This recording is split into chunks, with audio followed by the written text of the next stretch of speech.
La sabiduría verdadera puede ser continuación del sermón del domingo pasado, de hecho lo es. Basado en Santiago capítulo 3, versículo 17, un texto que ya hemos leído. Y espero que hayas oído con atención el sermón del domingo próximo pasado sobre la sabiduría falsa. Si no lo has hecho, te ruego disponer tiempo para oírlo, ya que lo que veremos hoy es un contraste de lo dicho allí y es el antecedente necesario para comprender también lo que sigue en el capítulo 4, porque hoy día vamos a estar hasta el versículo 18 del capítulo 3. Así como la sabiduría falsa tiene un origen, en el fondo diabólico, tiene características antagónicas a las virtudes que produce el obrar del Evangelio. Y también tiene resultados perturbadores, no ajenos a su origen. También la verdadera sabiduría tiene un origen, tiene sus propias características y tiene un resultado que honra a Dios y que bendice a quienes hacen uso de ella. Versículo 17 nos dice: pero la sabiduría que es de lo alto es primeramente pura, después pacífica, amable, benigna, llena de misericordia y de buenos frutos, sin incertidumbre ni hipocresía. Versículo 18: y el fruto de justicia se siembra en paz para aquellos que hacen la paz. Veamos en primer lugar entonces su origen.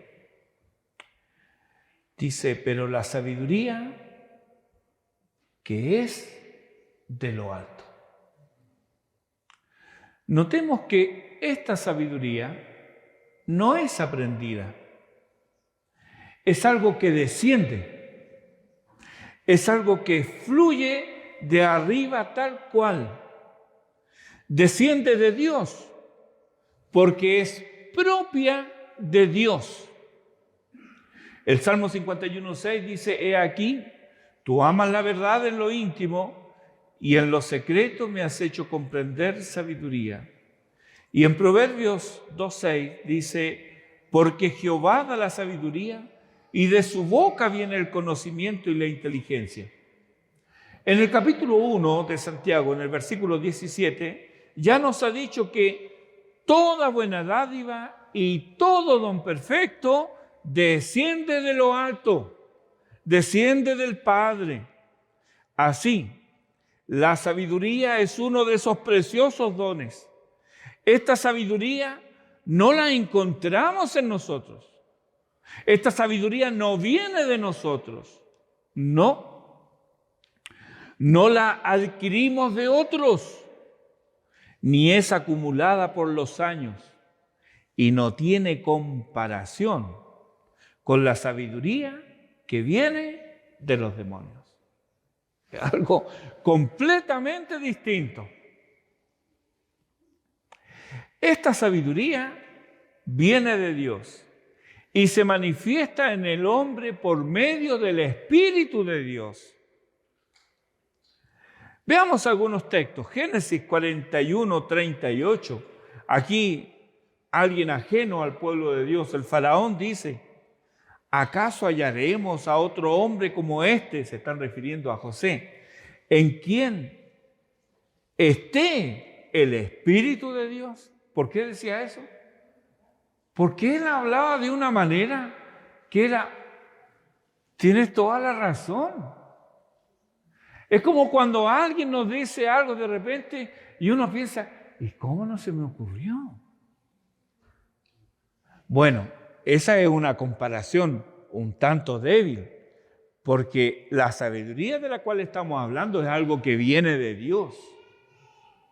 Y muchas veces no es algo intrincado, no es algo así difícil, algo que uno tenga que seguir y hacer unos cuantos vericuetos, seguir un camino medio extraño. No, muchas veces es algo muy sencillo, muy simple de seguir. Dios es un ser infinito, pero es la esencia de Él, es la simpleza. No es algo complicado. Nosotros complicamos las cosas, pero Dios se nos manifiesta como un Dios precioso. En Éxodo 31:3, mire lo que encontramos. Dice, bésale él de la tribu de Judá, y lo he llenado del Espíritu de Dios en sabiduría. ¿Quién era este hombre? Era un artesano. Sin embargo, fue lleno de sabiduría de parte de Dios. Deuteronomio 34:9. Y Josué, hijo de Nun, fue lleno del espíritu de sabiduría. Isaías 11:2, hablando de Cristo, y reposará sobre él el espíritu de Jehová, espíritu de sabiduría. Hechos 6:10. Pero no podían resistir a la sabiduría y al espíritu con que hablaba, refiriéndose a Esteban. Efesios 1:17, la oración que esboza ahí Pablo, para que el Dios de nuestro Señor Jesucristo, el Padre de gloria, os dé espíritu de sabiduría y de revelación en el conocimiento de Él. Pues que proviene del Padre de gloria, esta sabiduría es inagotable, desciende incesantemente sin nunca agotarse. Además, es asequible, pues está al alcance de todos. ¿Tienes falta de sabiduría? Como lo dice ahí en el capítulo 1, versículo 5. Pues pídele a Dios, dice el texto, el cual da a todos abundantemente y sin reproche. Y como Dios no hace acepción de personas, Él dará esta sabiduría a todos quienes la demanden en fe y obediencia a Él. Entonces, el origen de esta sabiduría es de lo alto, viene de Dios. Veamos sus características, versículo 17. La sabiduría que es de lo alto es primeramente pura, después pacífica, amable, benigna, llena de misericordia y de buenos frutos, sin incertidumbre ni hipocresía. Cuando miramos estas características, es como que tuviéramos la descripción del carácter de nuestro Señor Jesucristo. Y por supuesto que son coincidentes. Así es como Juan, por ejemplo, en el capítulo 6 de su Evangelio, él repetidamente afirma que nuestro Señor descendió del cielo. Ahí en el capítulo 6 de Juan va a encontrar unas cuantas veces esta misma frase, el que descendió del cielo. Nuestro Dios es puro, por lo que todo lo que procede del cielo tiene esa característica. Nuestro Señor descendió del cielo y no solo Él es puro, sino cuantos dones da a los hombres están signados con la misma cualidad. Todo lo que viene de Él viene signado por esto, la pureza. Esta sabiduría que viene de arriba es pura. Y Juan dice en su epístola, en la primera carta, capítulo 3, versículo 3, así como Él es puro. La pureza es de valor especial para Dios. Pues, hermanos, sin corazones puros no habrá conducta pura. Por otro lado, la impureza es característica del inconstante, del hombre de doble ánimo, de corazón dividido, y que como tal exhibe, aunque no se lo proponga, ¿qué es lo que exhibe él? Imperfecciones espirituales, éticas y morales, que opacan el testimonio cristiano, desanima a los creyentes que observan y es fuente de escándalo y regocijo en los impíos. La impureza en el corazón y la mente hace que no se ame la congregación de los santos ni se busque la voluntad de Dios, sino que se siga la propia voluntad. Y como dice Santiago, la sabiduría verdadera es primeramente pura, después pacífica, amable, benigna. Retengamos esto. Primeramente pura. Si no es pura, en primer lugar, no tendremos lo que viene después. La pureza es el fundamento de las otras virtudes. Sin ellas, las otras no existen. Los tres adjetivos que siguen aquí, pacífica, amable, benigna, bueno, aquí me he ayudado con el diccionario Vine. Estos tres adjetivos brillan por su ausencia en la sabiduría falsa.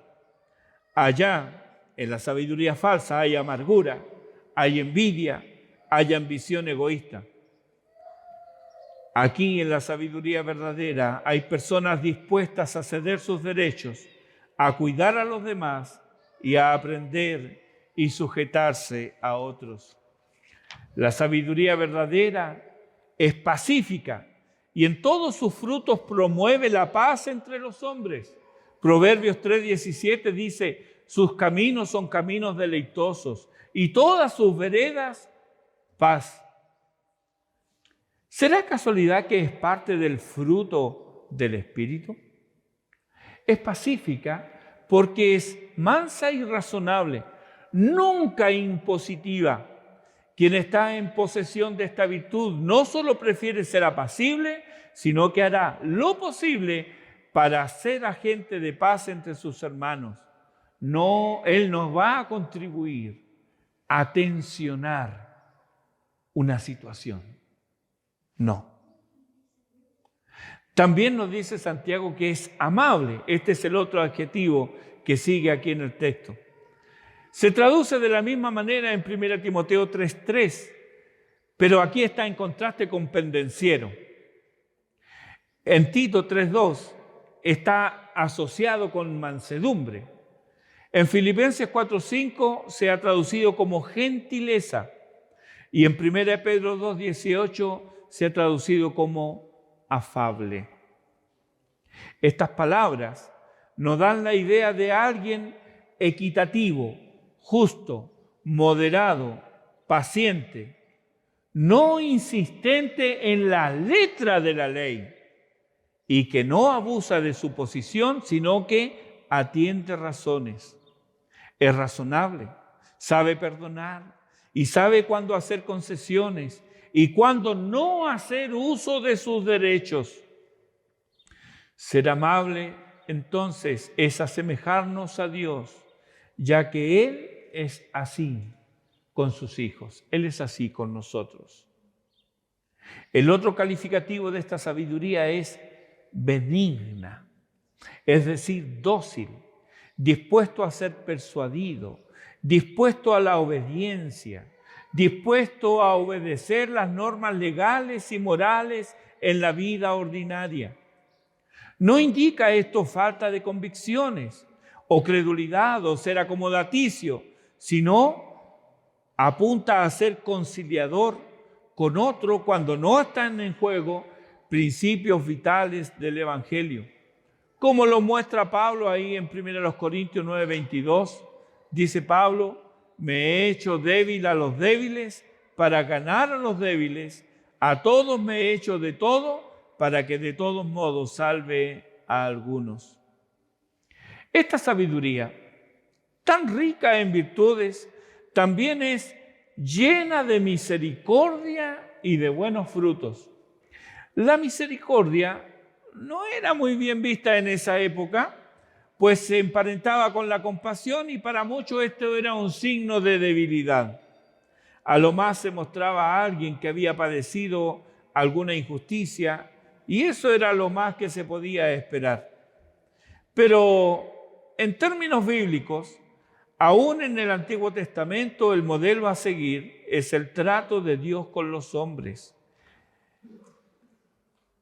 La misericordia es la mano tendida al que sufre las consecuencias de su propio pecado, como Cristo hizo con nosotros y hace hoy a los que por Él se allegan a Dios. Cristo vino a nosotros en nuestros pecados. Sus entrañas se conmovieron al ver nuestro estado de corrupción y miseria moral. Él no se alejó de nosotros. Él se acercó, nos tocó y nos sanó. Así procede la sabiduría que viene de lo alto. No teme la contaminación. Obra como Cristo. Quien tiene esta sabiduría está preparado para perdonar, como lo dice Efesios 4:32. Y también para recibir a otros, como dice en Romanos 14, versículos 1 y 3, dice recibir al débil en la fe, pero no para contender sobre opiniones. Y el versículo 3 dice, el que come no menosprecie al que no come, y el que no come no juzgue al que come, porque Dios le ha recibido. Quienes tienen esta sabiduría están dispuestos a hacer todo para otros, así como Cristo ha sido todo para ellos. No solo misericordia, sino también junto con ello buenos frutos, nos dice Santiago.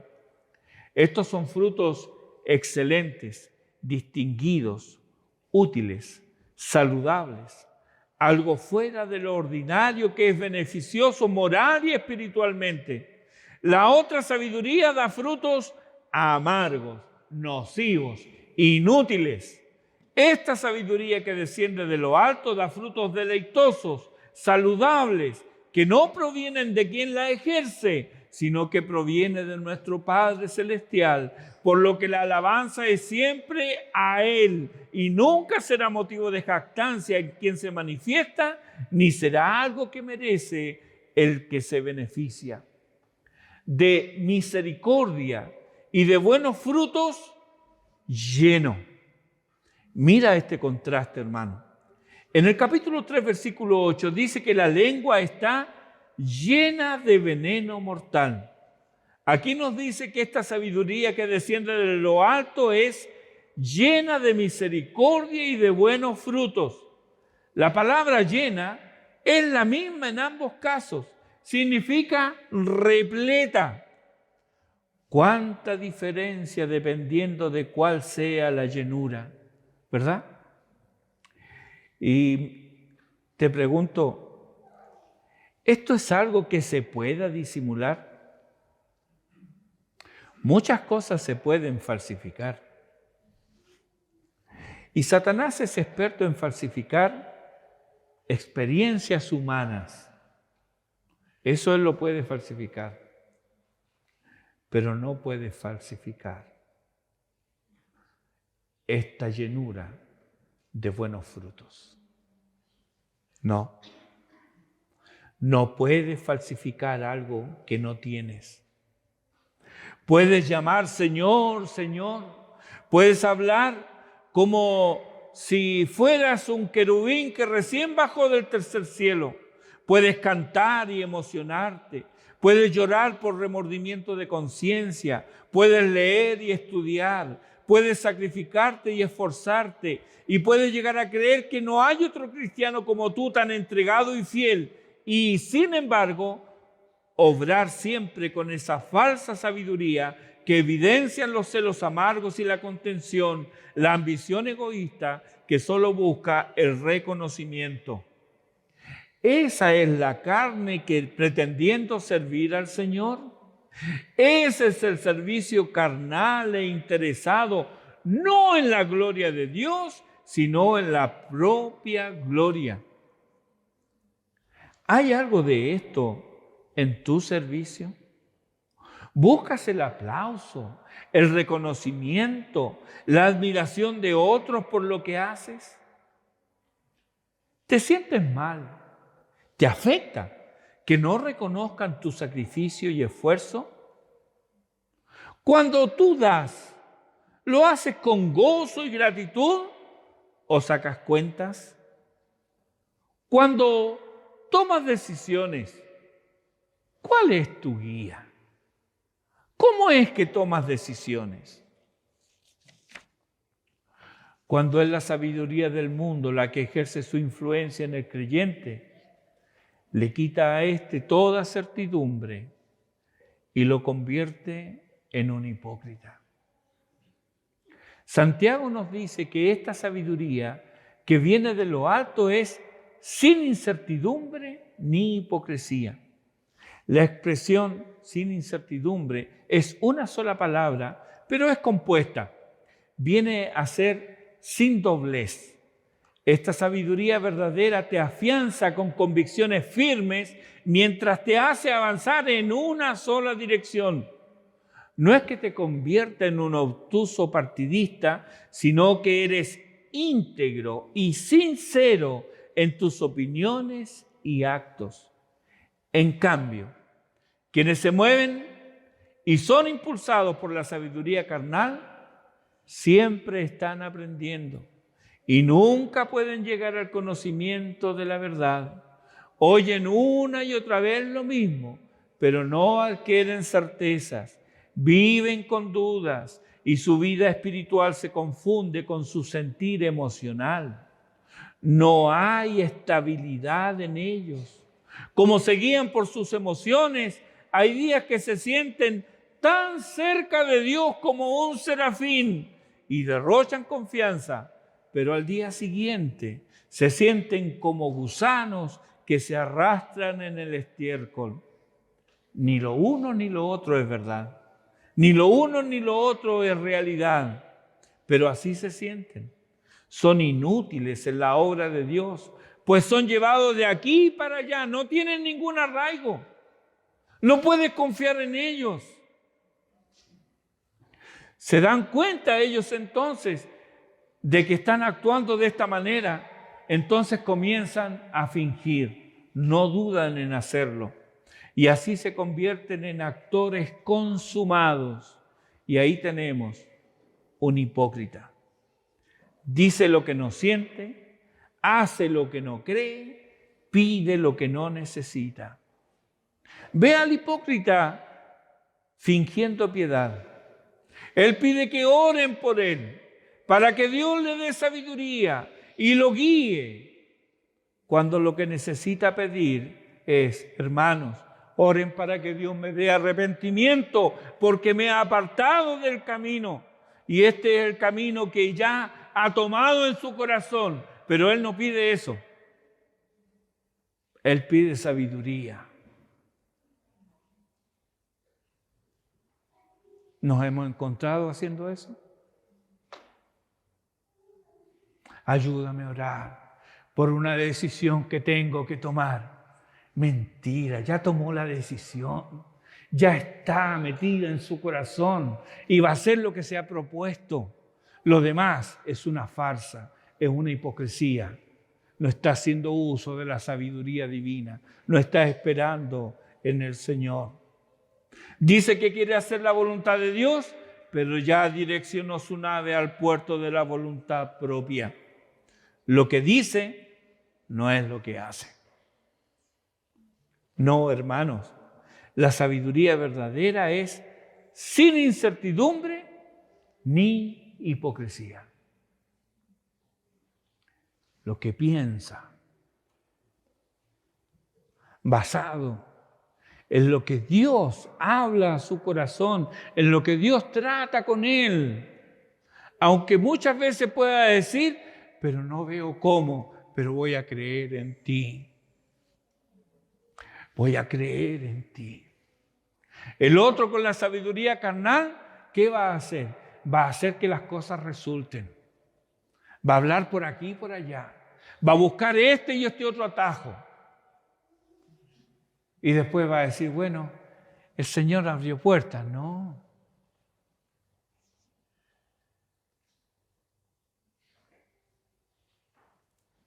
La sabiduría verdadera es sin incertidumbre ni hipocresía. Por último, veamos el resultado de la verdadera sabiduría. Versículo 18 dice: y el fruto de justicia se siembra en paz para aquellos que hacen la paz. Notemos aquí el énfasis en la paz y el contraste natural con las contiendas del versículo 16 y también de los versículos que siguen en el capítulo 4. La paz es el resultado de la verdadera sabiduría. En cambio, el resultado de la sabiduría carnal no puede ser otro que contiendas. Así, en plural, muchas. El fruto de justicia se siembra, nos dice. Un fruto que se siembra, ¿sí? ¿Qué son las semillas? ¿Acaso no están en el fruto? ¿Verdad? Y si siembras maíz, ¿esperas cosechar zapallos? ¿Verdad que no? Entonces el fruto que produce la justicia contiene la simiente que una vez plantada no puede menos que producir su misma especie. Siembra justicia y cosecharás justicia. Gálatas 6:7. No os engañéis. Dios no puede ser burlado, pues todo lo que el hombre sembrare, eso también segará. Si la falsa sabiduría promueve el desorden y la anarquía, jamás podrá sembrar un fruto del que carece. No importa cuánto cacaree a alguien su supuesta sabiduría de arriba, pues si hay celos amargos y contención en su corazón, allí no hay paz. Isaías capítulo 32, versículo 17 dice: y el efecto de la justicia será paz, y la labor de la justicia, reposo y seguridad para siempre. Santiago nos ha dicho en el capítulo 1, versículo 20, porque la ira del hombre no obra la justicia de Dios. En cambio, ahora nos dice cómo lograrla. ¿Quién es el que siembra? El que siembra es el que ha recibido y ejercita el don precioso dado por Dios de la sabiduría. Tal como el que siembra no detiene su mano hasta que todo el campo está sembrado, así también el que siembra justicia no cesa en su labor de aplicar el fruto. Y como no se siembra sin antes preparar la tierra, es decir, tener las condiciones adecuadas para la semilla, así también el fruto de justicia solo se siembra en paz, pues está estrechamente unidos, como vimos en la cita de Isaías 32, y el efecto de la justicia será paz. ¡Qué maravilla, hermanos! Que en el fruto esté el germen de la nueva cosecha. Y nunca cosechan lo mismo si a cantidad nos referimos, ¿verdad? Porque la cosecha es mucho más abundante que la semilla que usaste. Siempre es así. ¿No es este entonces un incentivo poderoso para abandonar la sabiduría de este mundo, la falsa sabiduría, la sabiduría carnal y demoníaca?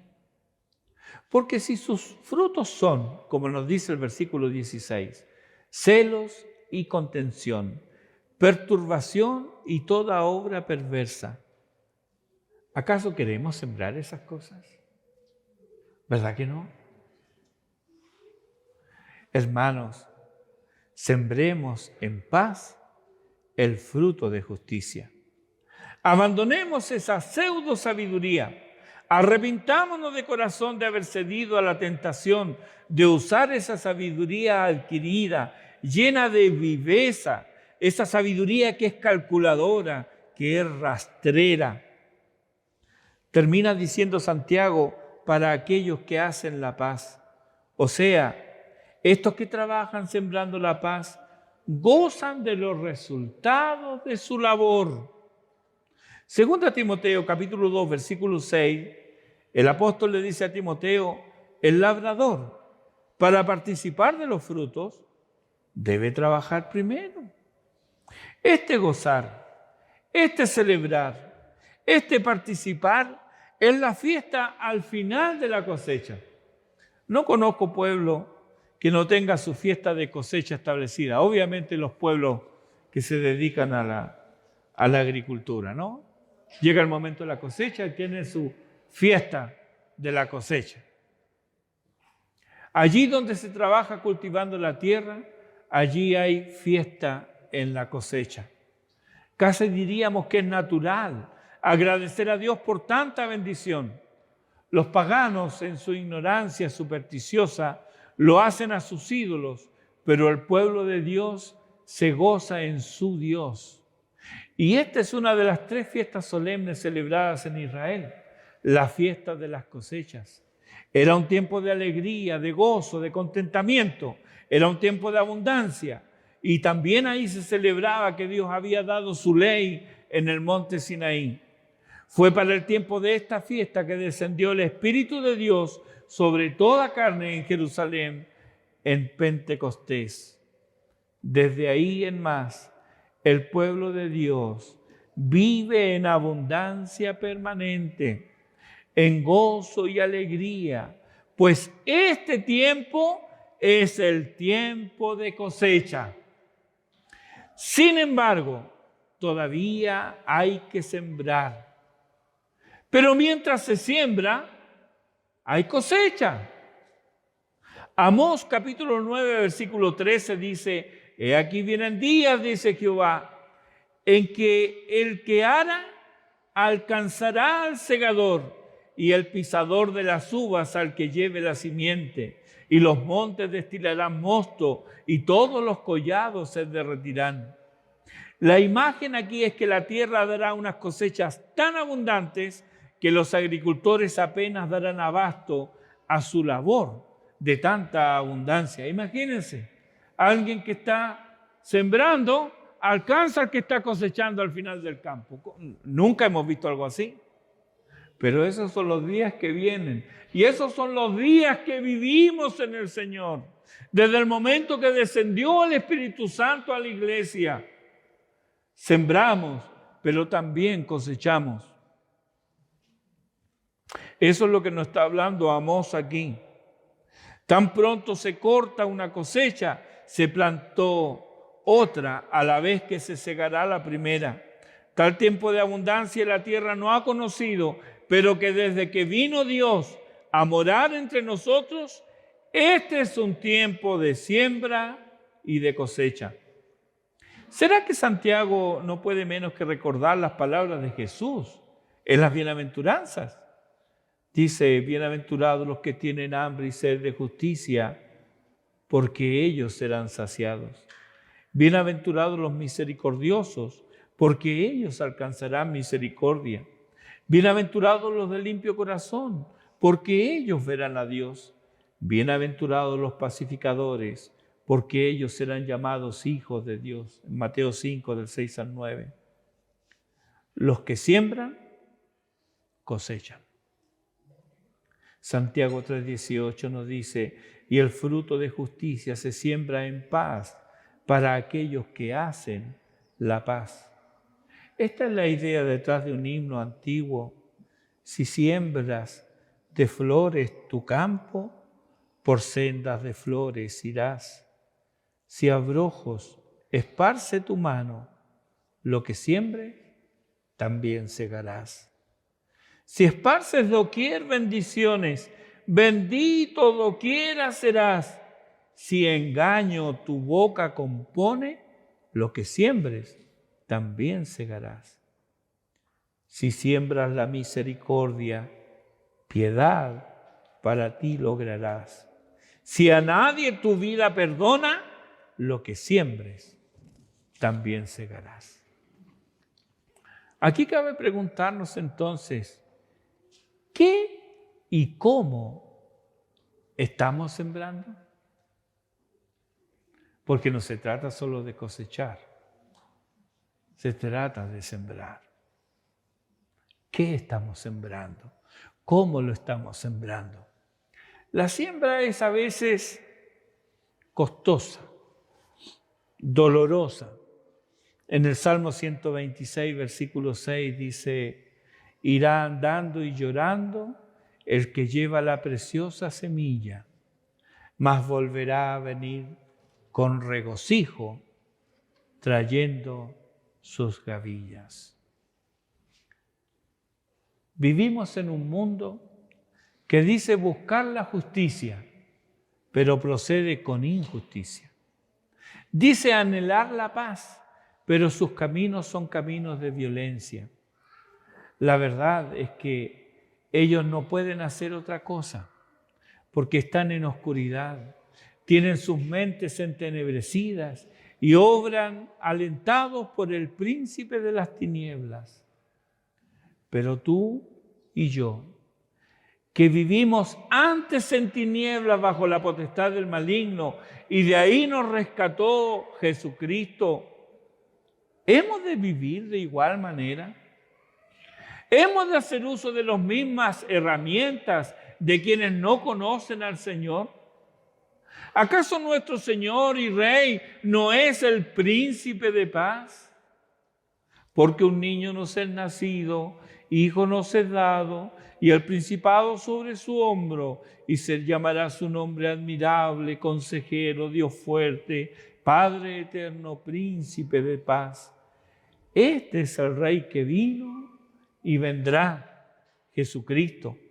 Y Él tomará a todos los suyos, todos los que siembran paz en justicia, para trasladarlos a su imperio, donde la paz no tendrá límites y la justicia es el cimiento de su trono, y ahí vivirán para siempre. Y hoy quiero preguntarte, ¿estarás tú entre ellos? No te pregunto si quieres estar ahí, te pregunto si hoy tienes la certeza de que ciertamente ahí estarás. Si hay un atisbo de duda en tu corazón, si no conoces la verdadera sabiduría y no sabes por qué siembras lo que siembras, ¿estás conforme con tu siembra?